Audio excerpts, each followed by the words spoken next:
Sumber daya alam.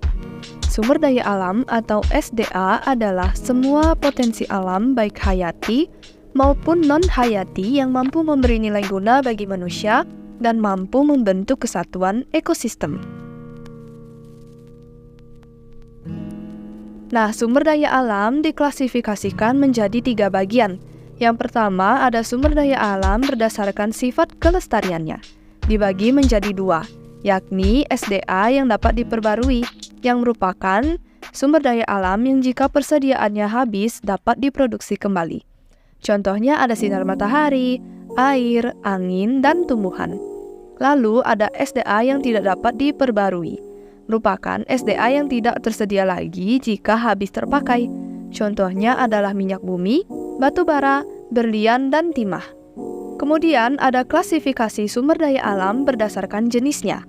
Dibagi menjadi 2, yakni SDA non-hayati atau abiotik, yang merupakan sumber daya alam non-hayati berupa benda fisik di alam. Contohnya adalah air, udara, batu bara, gas alam, sinar matahari, angin, dan lain-lain. Lalu ada SDH hayati atau biotik, yang merupakan sumber daya alam berupa makhluk hidup. Contohnya adalah hutan, kayu, dan hewan, serta yang lainnya. Dan yang terakhir, ada klasifikasi sumber daya alam berdasarkan pemanfaatannya. Dibagi menjadi 3 bagian nih. Yang pertama ada sumber daya alam materi, yang dimanfaatkannya adalah bentuk fisik dari sumber daya alam tersebut. Contohnya adalah besi, emas, dan kayu. Lalu yang kedua ada SDA energi, yang dimanfaatkannya adalah energi dari sumber daya alam itu, yakni udara, gas, bumi. Lalu yang ketiga ada SDA ruang, yang dimanfaatkan tempat atau areanya. Contohnya adalah tanah. Tentunya, sumber daya alam sangatlah bermanfaat bagi kehidupan manusia. Jika tidak ada sumber daya alam, lalu dari mana lagi kita mencari sumber pendukung kehidupan? Kita tidak bisa hidup tanpa air, tanpa sinar matahari, tanpa udara, dan lain-lain. Jadi, sumber daya alam sangatlah penting dalam kehidupan kita. Nah, jadi itulah materi tentang sumber daya alam. Kita sebagai manusia patutnya menggunakan sumber daya alam dengan sebaik mungkin dan tidak mencoba untuk menghabiskannya.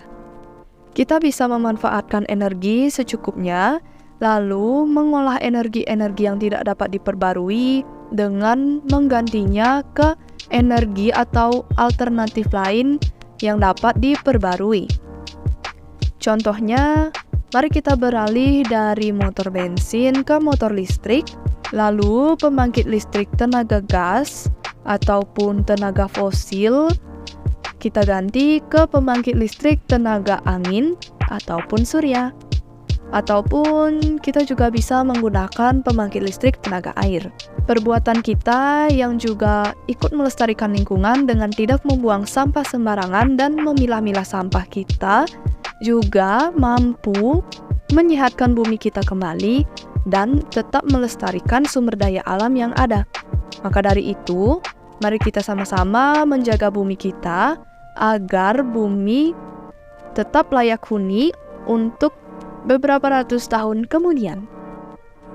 Oh iya, jangan lupa untuk kita tingkatkan kualitas diri kita juga ya, atau meningkatkan kualitas SDM ataupun sumber daya manusia itu sendiri. Karena dengan sumber daya manusia yang berkualitas juga mampu melahirkan pemanfaatan ataupun hasil dari pengolahan sumber daya alam yang lebih optimal dan bebas polusi.